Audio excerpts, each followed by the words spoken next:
não parar, não precipitar e não retroceder. Então dizer que esse cara sabe quando nós vamos parar? Nunca. Nunca na sua porca vida. E aí, pessoal do canal, tranquilo? Então, antes do vídeo, quero pedir a vocês para apoiar o nosso canal, seja membro, participe do apoio, vaquinha ou de qualquer outra forma. A gente também deixa o Pix aí para vocês ajudarem o nosso canal. Estão vendo aí toda a censura que está acontecendo aqui no YouTube, em toda a grande rede social. Então é isso aí, para a gente continuar nessa luta, precisamos do apoio de todos vocês. Muito obrigado a todos, fiquem com o vídeo, sempre com Deus, pátria, família e liberdade. Valeu!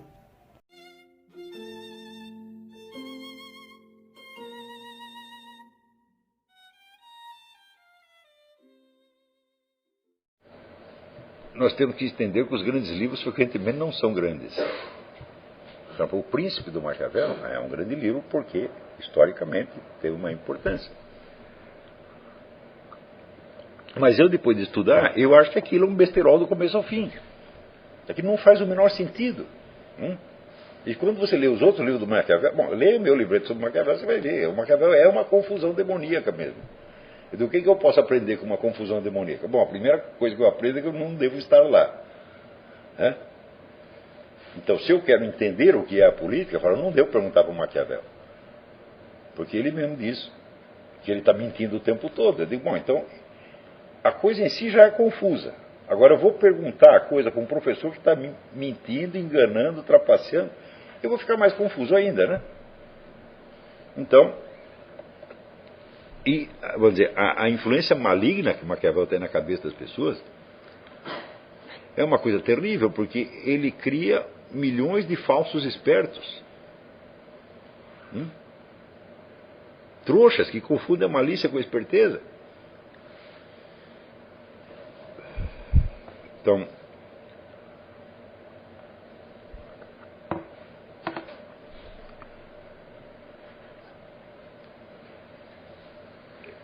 é claro que, vamos dizer, eu dediquei algum tempo da minha vida ao Maquiavel. Sem nenhum preconceito, não. Vamos estudar direitinho. Mas eu via que, quanto mais estudava aquilo, menos eu entendia.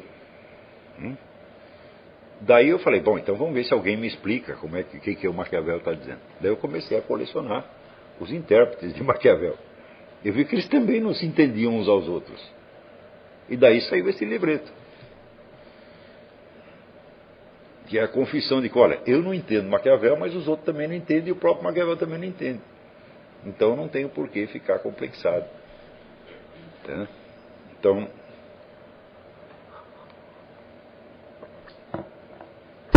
em que sentido, vamos dizer, eu posso considerar O Príncipe como um grande livro? No mesmo sentido em que eu considero, por exemplo, sei lá, a Metafísica de Aristóteles um grande livro. A Metafísica de Aristóteles me ensina um monte de coisas que ainda servem para hoje. E O Príncipe vale apenas pela sua importância histórica. Ele não tem um valor intrínseco. E a distinção entre o valor intrínseco e a importância histórica, no método Adler, é proibida. Os grandes livros são aqueles grandes livros que fizeram o Ocidente. Então, isso quer dizer, são livros que tiveram impacto na opinião pública em geral. Eu não estou falando disso. Eu estou falando de livros que tiveram impacto entre os estudiosos melhores de cada área. Então, são livros que impressionaram não o público, não a mídia, mas os sábios. É disso que desde o início você tem que ter essa diferença em conta. Por exemplo, quando o Otto Maria Carpo faz a pequena bibliografia crítica da literatura brasileira, ele não está perguntando quais os autores que venderam mais livros, ou que foram mais aplaudidos. Não, mas quais os autores que chamaram a atenção dos críticos mais inteligentes. Então, é o critério do Aristóteles, a opinião dos sábios. O critério da opinião dos sábios não lhe permite obter certeza absoluta. Os sábios, todos juntos, às vezes podem se enganar. Tá certo? Mas são as opiniões deles e as divergências entre as opiniões deles que vão te ajudar a fazer o perfil de qual é o objeto, do que nós estamos querendo falar. Então, tudo isso que eu estou dizendo, nesta aula, é tudo baseado no preceito de Aristóteles. Começar por averiguar a opinião dos sábios.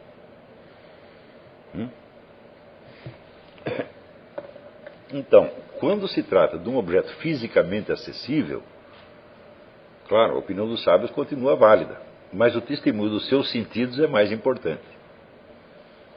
Mas quando se trata de objetos de ordem histórica, social, cultural, que são inteiramente construídos, vamos dizer, de sistemas de significados, então é impossível você entendê-los sem... não é entendê-los, é impossível você apreendê-los sem ser pela opinião dos sábios. Então, o que é esta cronologia que eu estou falando? É uma lista resumida, né, dos conceitos vigentes entre os estudiosos sobre tal ou qual autor, ou tal ou qual livro. É claro que você vai ter que aprender a captar isso muito rapidamente. Então, vamos dizer, quantas menções você precisa ler sobre um autor para você saber a importância relativa dele na história. Quer dizer, bom, se você tivesse, sei lá, 10 histórias, 10 dicionários, fala, bom, acho que já dá para você saber, você lê um pouquinho de cada um, as primeiras linhas do que o sujeito diz sobre o filósofo, já dá para saber se ele considera aquilo importante ou não. Daí você lê outro. Bom, daqui a pouco você tem uma ideia suficiente. Essa ideia pode ser corrigida mais tarde. Isso quer dizer que a importância relativa que você deu a cada um pode ser reavaliada. Pode e deve ser reavaliada. Mas você precisa ter alguma para começar. Está entendendo? Então, se em vez de você proceder assim, você já é jogado imediatamente dentro, vamos dizer, de um ambiente cultural delimitado por certas preferências e pelo amor a determinados autores, você vai ficar aleijado intelectualmente pelo resto da sua vida. A não ser que você faça uma operação cirúrgica como eu fiz. Porque a primeira coisa em que eu mergulhei foi o marxismo, aos 17 anos de idade. E fiquei me intoxicando daquilo durante 7, 8 anos. Né? Isso quer dizer que para eu conseguir depois entender qualquer coisa fora dessa perspectiva, era muito difícil.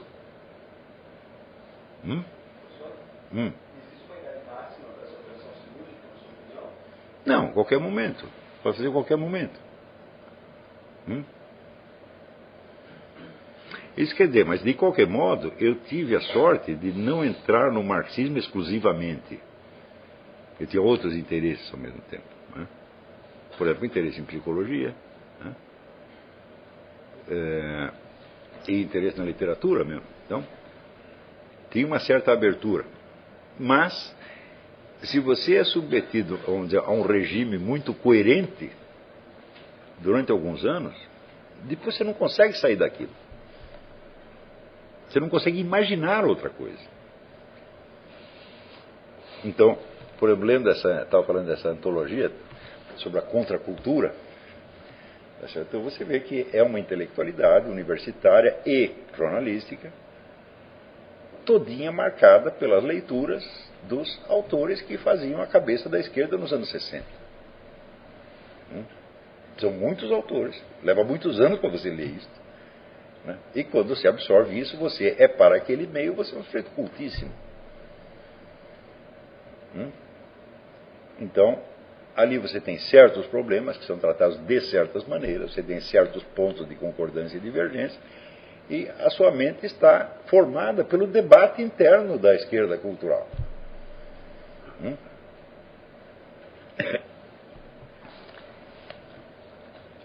Se, ao contrário, você pegar toda esta bibliografia da esquerda cultural e a colocar dentro de um mapeamento geral como esse que eu estou fazendo, né,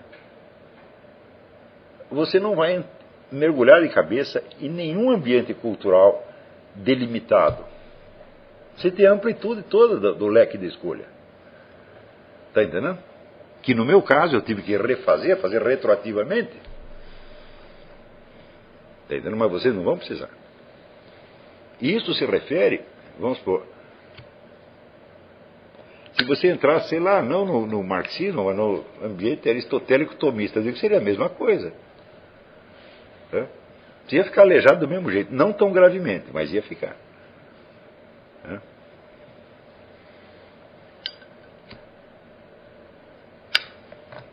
Por exemplo,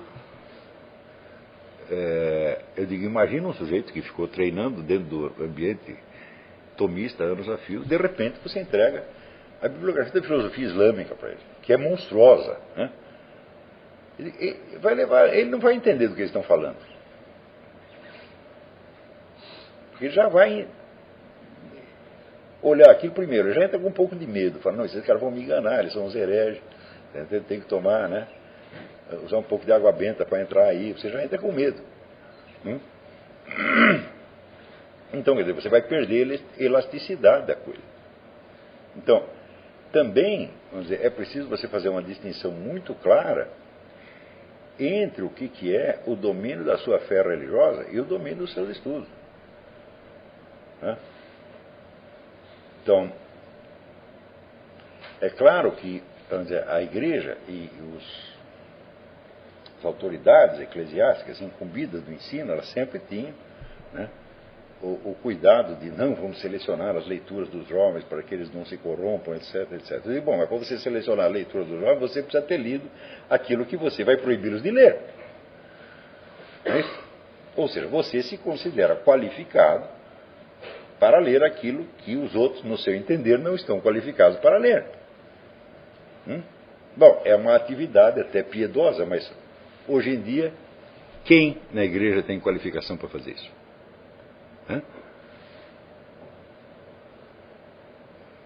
Esse é o problema. Não se pode mais confiar em ninguém. Então não adianta você tentar, né, dizer, não, eu sou uma alminha pura, eu não quero me contaminar de ideias heréticas, etc, etc. E vou perguntar para o bispo. Né? E chega lá, o bispo é da teologia da libertação. Né? Ou o bispo é pedófilo e quer comer você. Está ruim o negócio. Tá, né? Então significa que aquela função social da igreja de modelar a cultura como um todo, isso acabou. Não há mais pessoas qualificadas para fazer isso.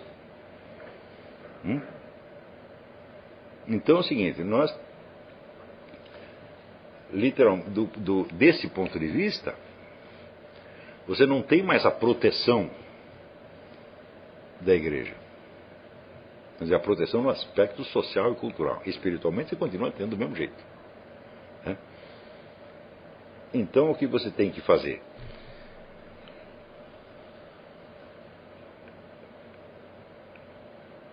Você tem que ter um fundamento muito claro na fé. Mas a fé não é uma crença em doutrinas. Né? A fé é a confiança numa pessoa que te fez uma promessa. Eu digo, o que isso tem a ver com a veracidade ou falsidade das ideias? Não é absolutamente nada.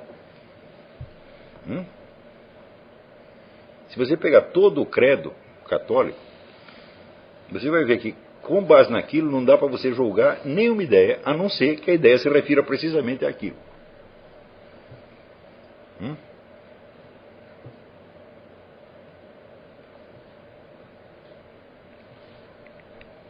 E é evidente que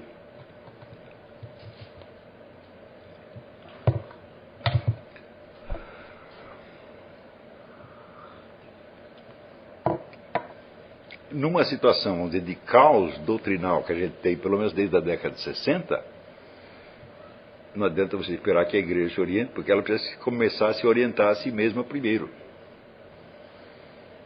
Então, esta é, vamos dizer, a profecia bíblica, as estrelas que vão cair. Que são as estrelas? São os bispos da igreja. Então, todos nós somos obrigados a ser um pouco protestantes. Não na fé, mas na dialética do aprendizado.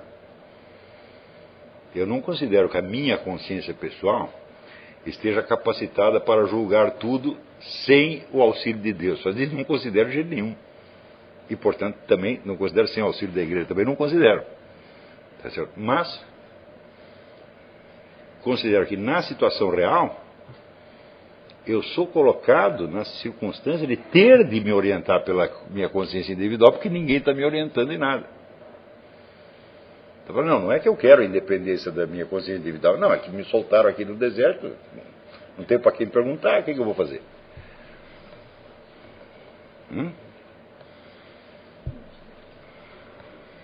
Ou seja, nós estamos numa situação tão complicada. Eu confesso para vocês, eu não tenho nem certeza de se o mandato do Papa é genuíno. Eu não tenho nem certeza disso, porque quando eu escuto o pessoal da igreja pós-conciliar falar, eu vejo que eles têm razão. E se eu pego o pessoal da igreja pré-conciliar, né, ou o pessoal do São Pio V, ou sede vacantista, eu também acho que eles têm razão. Eu falo, bom, e agora? Eu não sei resolver esse problema. E se a igreja depender de eu resolver, ela está no mato sem cachorro. Eu não sei resolver esta questão. E quando você não sabe, você tem a dúvida, você tem que conviver com aquela dúvida sem permitir que ela afete o núcleo da sua fé. Está entendendo?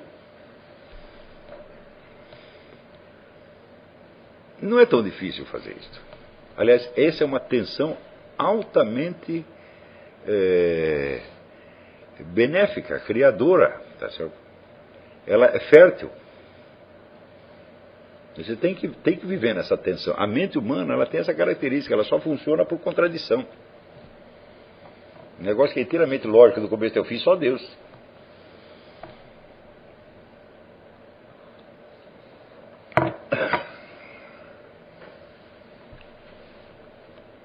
E, se você é cristão, então, você ore dia e noite para que o Espírito Santo te guie. Mesmo quando você toma uma decisão errada, fala, olha, se eu tomar uma decisão errada, faz com que eu siga. Sem eu perceber, eu siga a sua decisão e não a minha. Entendeu? Eu penso que sei para onde está indo, mas você que sabe realmente está me guiando para outro lugar, sem eu perceber. Consinta em ser guiado pelo Espírito Santo, sem você interferir. Entendeu? Então, peça isso. Isso é muito importante para aqueles que são cristãos, pedir isto o tempo todo. E não se preocupar, vamos dizer, em você mesmo julgar a ortodoxia das coisas, porque você não sabe ainda. Tá entendendo? Então, aprender a deixar todas as questões entre parênteses é fundamental para uma vida de estudos. Por quê?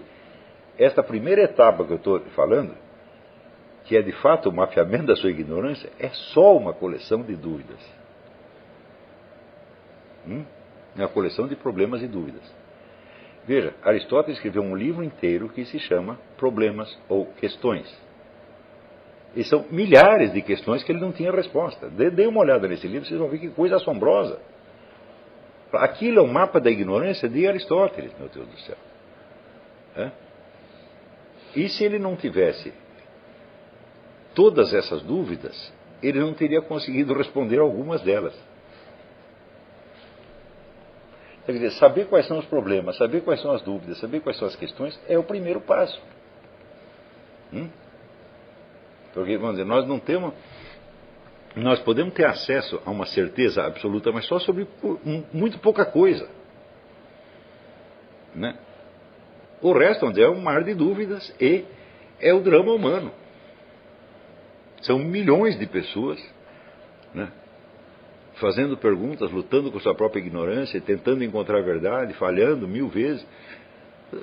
Todos nós estamos nesse mesmo barco, e todo esse filósofo que você vai estudar também está no mesmo barco.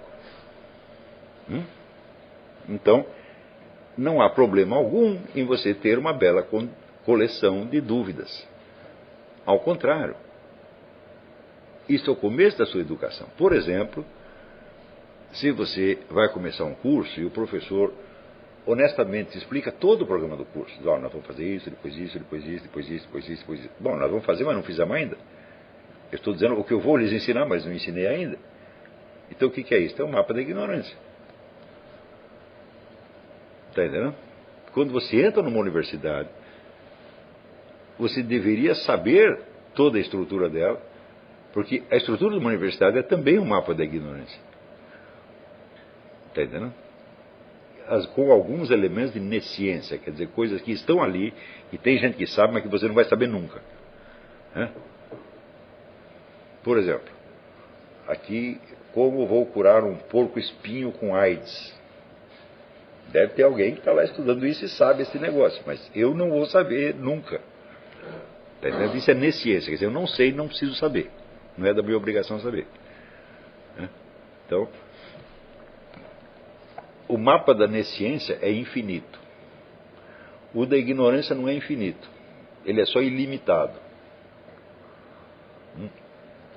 Quer dizer, o número das coisas que você precisa saber não é infinito. Mas ele é enorme e você não vai conseguir preencher o caminho todo. Mas, se você tem todo esse mapeamento das dúvidas que estão aqui, ali, ali, ali, e tem uma dúvida que você decide resolver, né, então você vai saber aonde está este pequeno elemento de certeza dentro do mar de incertezas que o cerca. Está entendendo? Então, por exemplo, quando eu estudei aquela questão no Aristóteles, os 4 escuros, falei, bom, eu vou resolver uma dificuldade da filosofia de Aristóteles. Mas eu sei onde estão as outras que não foram resolvidas ainda. E a principal delas nunca foi resolvida, que é quando Aristóteles diz que só existe os entes, só existem enquanto indivíduos, não existe existência genérica, mas ele diz que toda a ciência se refere sempre ao genérico. Bom, quer dizer, você tem aí um hiato entre conhecimento e realidade, ou uma tensão. Como é que resolve isso? Bom, daí Aristóteles morreu e nada mais disse, nem ele foi perguntado. Assim como sobram muitas outras dúvidas.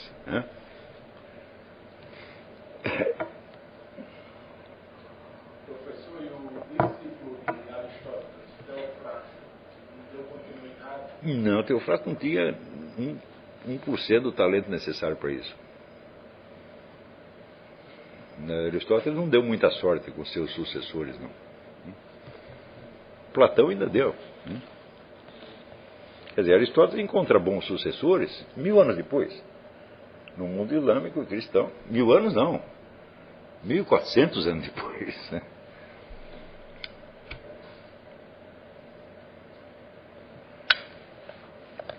Então, aqui tem dois... Esse aqui é um livro que eu considero indispensável para todos os estudantes brasileiros. Teoria da História do Brasil, do Zé Honório Rodrigues. Onde ele te dá uma visão de quais foram os melhores historiadores do Brasil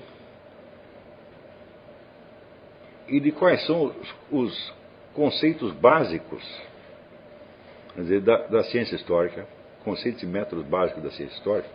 Mas você tem que ler isso aqui junto com outro livro dele que se chama História da História do Brasil.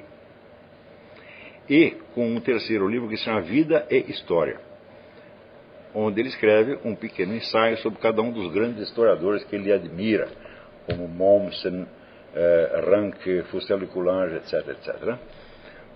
Então,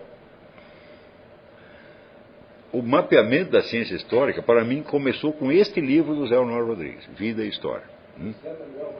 José Honório Rodrigues.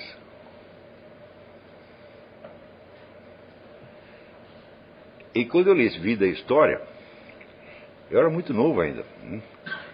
E como eu estava ainda dentro daquela atmosfera marxista, foi assim que eu entendi a coisa. Mas depois eu voltei muitas e muitas e muitas vezes a esse livro.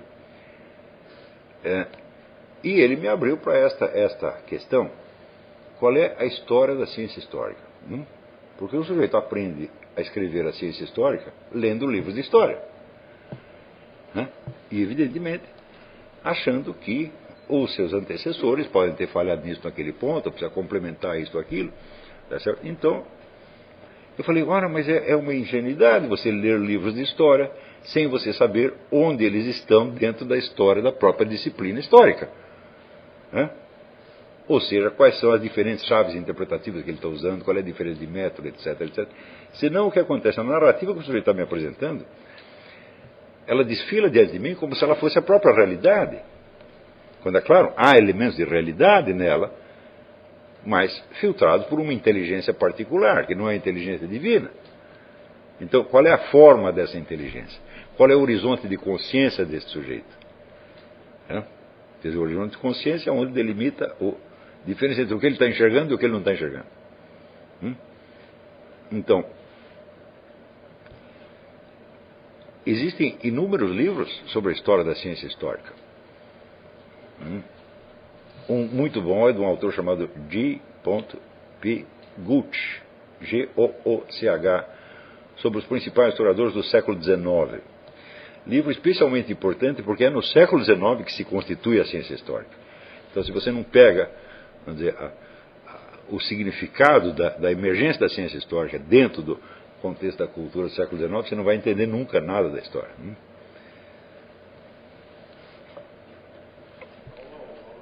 Gooch, G-O-O-C-H. G.P. Mas existem muitos outros. Depois eu posso dar uma listinha.